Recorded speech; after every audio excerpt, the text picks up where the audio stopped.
Part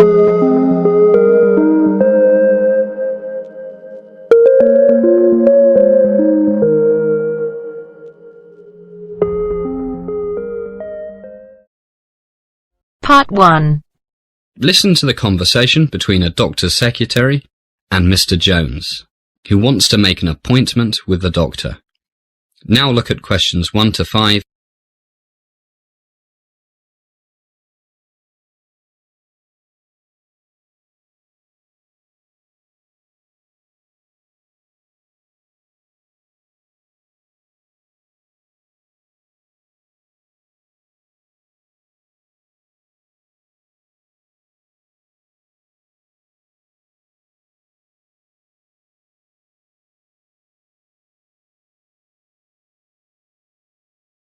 Good morning, Dr. Ritter's office. Can I help you? Hi. Yes, I'd like to make an appointment to come in for a checkup, please. Okay. May I have your name, please? Yes, it's Jones, Peter Jones. And you want a medical examination? That's right. By the way, my name's Rebecca. I'm Dr. Ritter's secretary. Have you seen Dr. Ritter before, Mr. Jones? Actually, no, Rebecca. We've only just moved to Los Angeles 2 days ago. Great. Welcome to LA, Mr. Jones. Thank you. When would you like to come in? Any time this week would be fine. I don't have to go into office until next Monday. Okay, let me see. But first, to see how long you'll need, could you tell me why you need the medical? My insurance company needs it, and my company's, we're in real estate. Medical insurance also wants me to have one. Kind of killing 2 birds with 1 stone. Sure is. Insurance companies want a fairly complete examination, so that means you'll have to come in the morning, and don't eat or drink anything after midnight the night before. No problem. Let me see. Would 9 a.m. Thursday be convenient? 9 a.m. Thursday. No problem. Oh, I forgot. We have a meeting with my children's new headmaster that morning. That's at 11. Look at questions 6 to 10.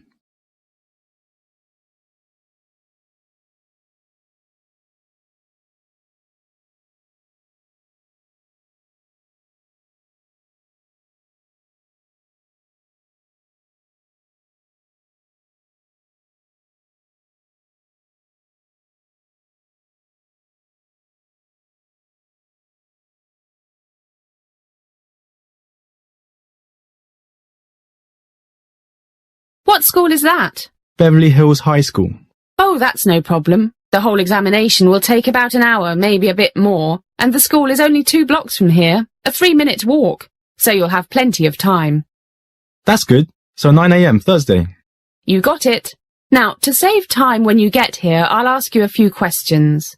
Fire away. First, what is your personal medical insurance company, Mr. Jones? Blue Cross. Blue Cross. And how old are you? 46 today. Happy birthday! Having a big party? Not really. We don't know anybody here yet, except for 2 neighbors. I think my family planned to take me out to dinner. A secret surprise, hey? Okay, back to Blue Cross. I'm just checking what they need. Let's see. Blood pressure, standard blood and urine tests, cholesterol levels, ECG, checking for diabetes, heart disease, the usual things. Do you have a medical condition at the moment, Mr. Jones? None at all. Touch wood. Fit as a fiddle. That's great. I'm sure you'll stay that way. And do you know the name of your company's health plan? Yes, I've got it here somewhere. Here it is.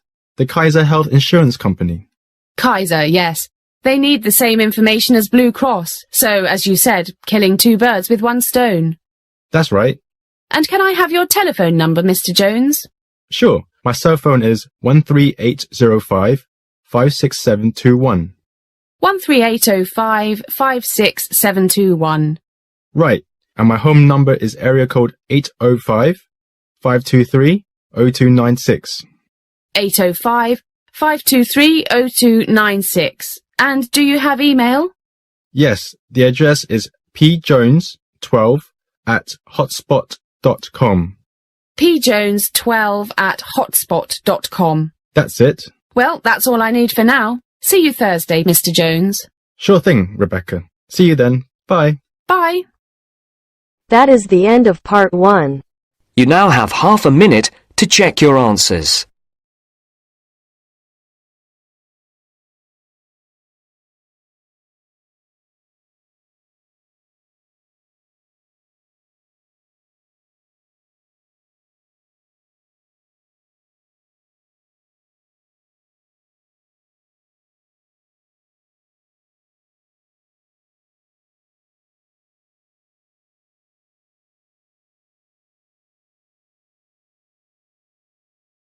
Now turns to Part 2.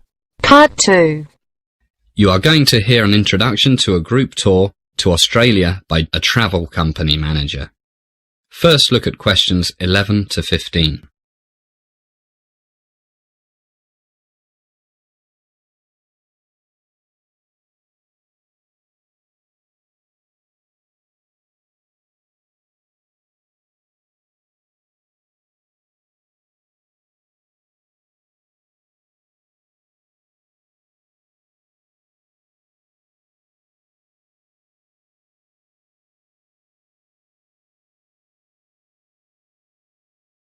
Good morning, everybody, and welcome to Morning Sun Travel. I'm Rick Smith, and I manage our group tours to Australia, New Zealand, and the South Sea Islands. It's good to see so many of you here. As you know, I'm going to introduce our latest product, the 21-day Grand Australian Tour. First of all, why did we develop this new tour? Well, our 2-week Aussie tours have proved really popular over the past few years. So after doing some market research, we found that there's a demand for a longer tour. In fact, looking around, I see some faces I recognise. You two went on our Australian tour last year, right? Great. Good to see you back again. If you think I'm exaggerating about Australia, you can interrupt me. Another thing, it's a long way from England to Australia, and many of our clients think it's a pity to go all that way for just a couple of weeks. So, our first 3-week tour will head off in early November, about 3 months from now. Now, if we dim the light a bit, I'll show you some slides of what we'll do and see down under. Our first stop will be Sydney. It's one of my favourite cities, and we'll arrive mid-morning and check into one of my favourite hotels, the 5 Seasons Hotel, Sydney. America's most popular travel magazine selected it as the best hotel in Australia. Believe me, it deserves every one of its 5 stars. It has fantastic views of Sydney Harbour, the famous Opera House, and Sydney Harbour Bridge. And for those of you who were born to shop, it's just a short walk away from Sydney's major shopping and business districts. Great restaurants and bars, and for those of us who like to keep fit, there's a state-of-the-art spa and fitness centre with sauna and heated outdoor pool. We'll have lunch in the hotel, and then off we'll go to explore. No time for a rest. To get over jet lag, it's best to get out and do something energetic. Our first afternoon, we'll stroll around the harbour and visit the Sydney Opera House. Then we'll have a relaxed evening, dining at Luigi's Place, one of the city's best Italian restaurants. Day 2. Lots of fresh air. We'll have a day trip to the Blue Mountains. Just look at these slides. Wonderful views, complete with a walk through temperate rainforests. And these pictures are Featherdale Wildlife Park, the best wildlife park in Sydney, where you can feed kangaroos, have your photo taken with koala bears, and see over 2,000 different other types of Australian animals, including crocodiles, Tasmanian devils, wombats. Look at this picture of a wombat. Looks like a bear with short legs. And penguins, dingoes, and snakes. Lots of snakes. Some of Australia's snakes are the most poisonous in the world. And you can also learn about Aboriginal culture. And, this is fun, try throwing a boomerang. Look at questions 16 to 20.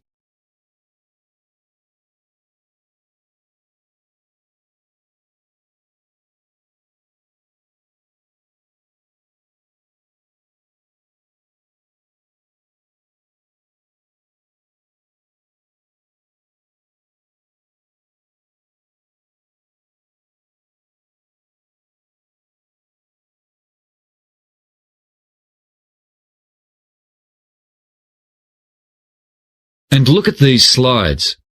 Australia's Grand Canyon, the Megalong and Jamison Valleys. Incredible! On the way back, we'll get in our bus and stop at the Sydney 2000 Olympic site, where you can see Stadium Australia, the Superdome, the Aquatic Centre, the Olympic Village, and lots more. So, day 2, great day. But that's not all. After that, we'll take a cruise down the Parramatta River, under the Sydney Harbour Bridge, and into Sydney Harbour. Any questions so far? Okay, let's see what we'll be doing on day 3. Anyone flown in a seaplane? Just a few of you. Well, a visit to Sydney would not be complete without viewing the world-famous Bondi Beach from 500 feet in the air, and this is a picture of Bondi Beach. We take off from Rose Bay, which is not far from our hotel. This should be a slide of Rose Bay. Yes, it is. You can see the seaplane taking off. Then we fly down the coast to Bondi Beach. Look at that surf. Returning back up the coast, we fly over Manly and Long Reef before returning to the harbour, climbing to a height of 1,000 feet for a vista of Sydney Harbour, which will take your breath away. Look at this slide. And this one. Wow! And then back to Rose Bay. Then it'll be time for lunch in Chinatown. That's a great thing about Australia. It's a country of immigrants. So in the cities you can get just about any food you like. Greek, Chinese, Mexican, you name it.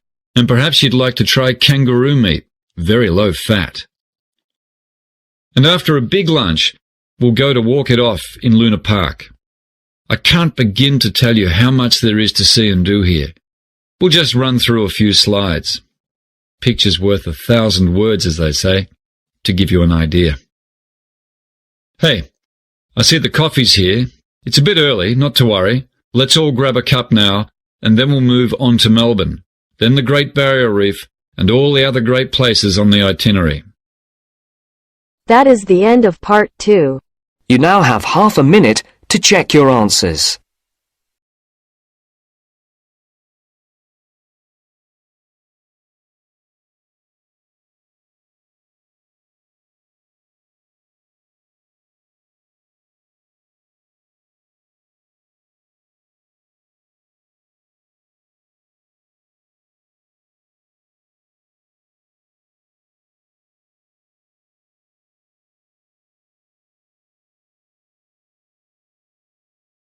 Now turns to part 3. Part 3. Listen to the conversation between Bill and Anne, 2 students who are discussing the talks they have to present to their social psychology class.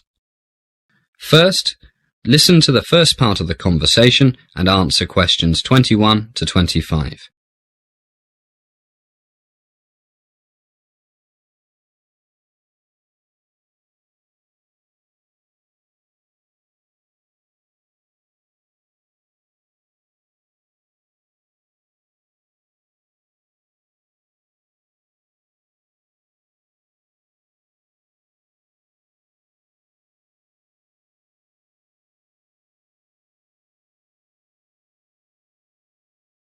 Hi, Anne. How's it going? I'm going mad. I haven't even started preparing my talk for tomorrow's political science class. Me neither. I've been so busy looking after my mum. She's still ill. Yeah. The doctor says I should get someone to do all her cooking and cleaning for another week or so, but we can't afford to employ someone to help her. The neighbours are all too busy. It's not that I'm too busy with my other classes. That's really tough. I've got no excuses for not being prepared.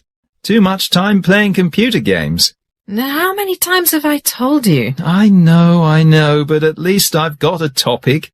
Which is? Well, it's about an experiment in Los Angeles, I think, that I read about in social studies at high school. It's about how wearing a uniform can change people's personalities.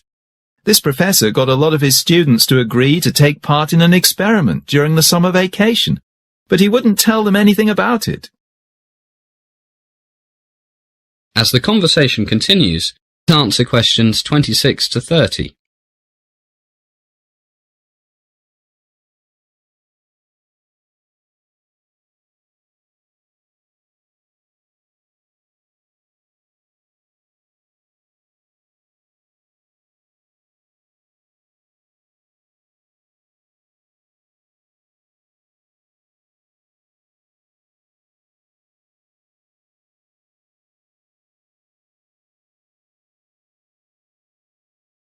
Can you remember the professor's name? No, but I think he was from the University of California at Los Angeles. Well, at least you've got the most important thing, a topic. I haven't even got that. So, what happened in this experiment? Well, the prof got the local police to cooperate. One night, they went to about 20 students and arrested them. Poor guys didn't have a clue what for.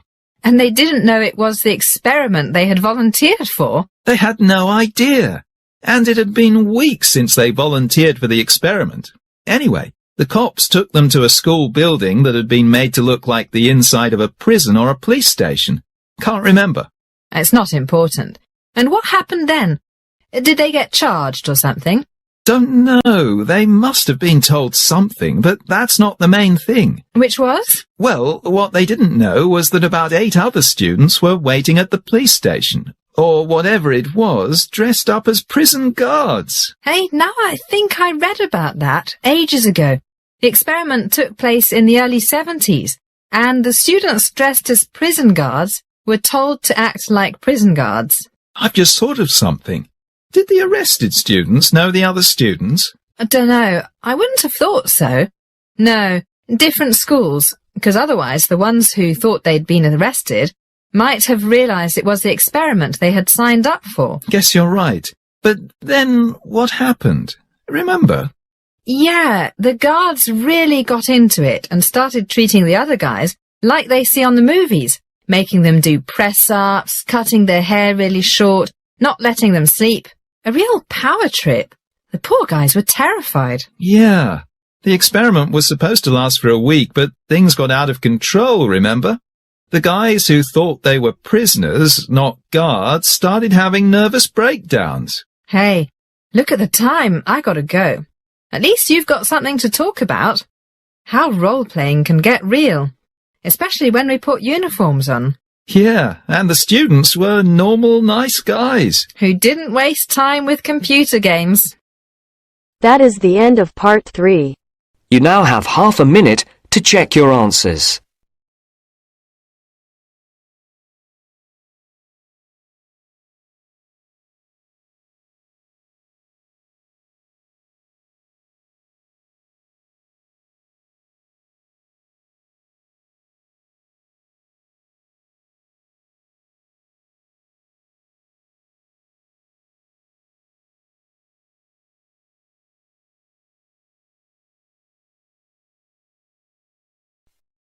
Now turns to part 4.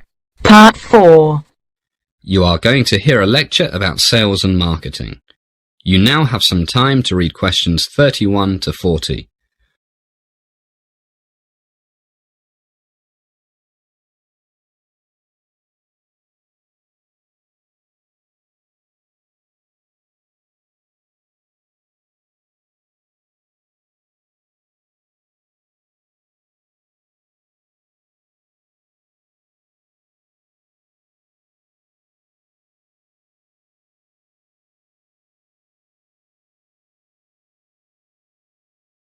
Good evening, and welcome to the second class of our Sales and Marketing course. Tonight, and in the next few weeks, I'll be talking about advertising. To be specific, about different types of advertising, different types of message, all of which, of course, are supposed to make your company, or your organization, the government perhaps, more successful. Now, please note that I'm not, at this stage, going to talk about advertising media. There are various choices here: radio, newspapers, television, billboards, magazines, and, of course, the Internet. It's almost impossible to go into Google or Yahoo or whatever and not find adverts on almost every page. But we'll talk about the various choices of media later. First, I will stress one thing. Advertising can be expensive. Whether you are a small business, an NGO, or a multinational corporation. So it's very important that what you spend on advertising is money well spent, money that achieves your objectives, whatever they might be. The ads must be cost-effective. It is therefore essential to use the right type of advertising with the right message that make it effective. There are several types of advertising, aiming to promote one, sometimes more, of the following things: brand name, company image, a product, a service rather than a product, or a group, like a manufacturers association or a cooperative. Can you think of anything else? Right. You might want to make people look after their health better and associate your company with things that can help them do this. But the common aim is that the advertiser wants to change or reinforce people's attitudes and perceptions, and in most cases, their behavior, maybe their buying habits. Which type you choose depends on your objectives. All clear so far? Good. Okay, let's look at a very common type, advertising designed to promote a brand name. If you go out to buy many types of product, toothpaste, detergent, cheese, how many of you think of the name of the company that made it? Right, you don't usually think of Procter & Gamble when you buy the company's Tide laundry detergent, or Cascade dishwashing powder, or the Kraft Company when you buy Philadelphia cream cheese. That's right, Philadelphia cream cheese is a registered brand name. In fact, the name of the company, Kraft, is hardly noticeable on the package. The point is that these companies have successfully promoted the name of various products, and consumers buy these products primarily because they recognize the brand name and may not even know the name of the company that makes it.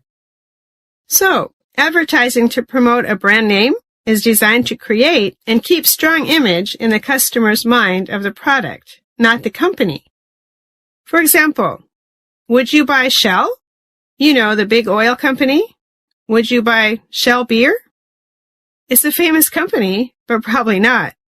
Imagine. But what if Shell had bought a brewery and marketed a beer they called Granddad's Old Ale? You can bet that the word Shell Oil Company would be in the smallest print possible and would never be mentioned in Granddad's Old Ale advertising. But when you buy a can of Shell oil or some gasoline, the word Shell is big and everywhere. So, there's nothing better than a good brand name. Now, let's look at another type of advertising. Advertising that is designed to promote a company image. Imagine you've started a new company. You might want to start by getting the company name known first, before you worry about advertising your products and services. One company that did this was in San Francisco, the San Fran Video Store. The managers decided to promote the company name rather than promote the videos they rented out. They put small ads in local newspapers that simply said, San Fran Video Store, a great selection of movies. And they also had people handing out little cards with the same message on them, plus a list of the store locations. So they didn't spend a fortune on advertising. They put most of their money into making sure they had a great selection of movies. And it worked.